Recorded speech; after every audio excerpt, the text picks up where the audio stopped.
Doit-on être dur avec soi-même pour réussir? Doit-on s'insulter après avoir raté? Doit-on se dire qu'on est une merde après avoir perdu un match?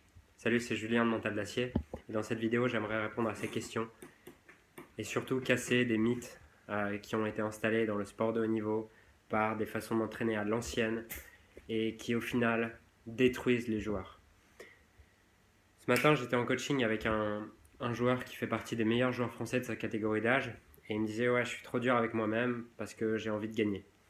Et j'aimerais insister dans cette vidéo sur la différence entre être dur avec soi-même et avoir des standards élevés.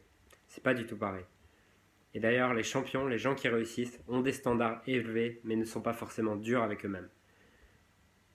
Alors, c'est quoi la différence? Être dur avec soi-même, ça veut dire que dès que tu vas pas faire les choses parfaitement, et tu vas commencer à te détester, tu vas commencer à te dire que tu es nul, tu vas commencer à te dire que ton coup droit est pourri, que ton revers est pourri. Sauf qu'en faisant ça, à chaque fois que tu t'insultes, tu es en train de détruire ton estime de toi.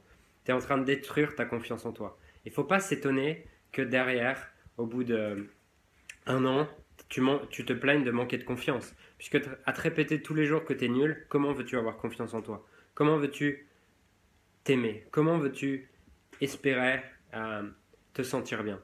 C'est impossible. Pourquoi? Tout simplement parce que à force de répéter des messages négatifs, tu finis par y croire. C'est simple. Le cerveau et la mémoire fonctionnent par répétition. Plus tu répètes une chose, plus il le retient. Donc, si tu te répètes tous les jours que tu es nul, forcément tu vas finir par le croire. Et une autre chose, c'est est-ce que tu autoriserais un ami ou une personne de ton entourage à te parler comme tu parles, comme tu te parles? Je suis sûr que non. Donc, ne t'autorise plus toi-même de te parler comme ça. Alors que avoir des standards élevés, c'est chercher à être meilleur que la veille, tout le temps. Et tout en étant conscient qu'il y a des jours où je fais de mon mieux, mais malheureusement le résultat ne sera pas au top. Et c'est l'enjeu du joueur de tennis, c'est qu'un joueur de tennis, en général, il fait entre 5 et 8 matchs où il se sent vraiment bien par an, sur une moyenne de 60-70 matchs. Donc, si à chaque fois que tu perds, que tu te sens pas bien, que tu joues pas très bien, que tu sens pas vraiment la balle, tu commences à t'énerver, à te détruire, à t'insulter, et ça fait 60 matchs par an où tu t'es détruit, tu t'insultes. Il ne faut pas s'étonner de manquer de confiance. Alors qu'avoir des standards élevés, c'est le jour où tu joues mal, le jour où tu as moins confiance, où tu te sens moins bien, tu vas t'encourager. Tu vas agir comme ton propre meilleur ami, comme ton propre coach, comme ton propre parent qui serait là pour te soutenir. Je te garantis que juste si tu fais ça, ça va changer totalement ton tennis.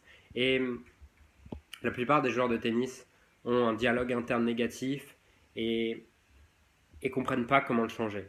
Mais déjà, si tu choisis de te parler différemment, si tu choisis de mettre de la conscience sur les mots que tu utilises pour te parler, ça fera une énorme différence. Donc, t'attends pas à avoir confiance en toi si tu te parles comme une merde tous les jours.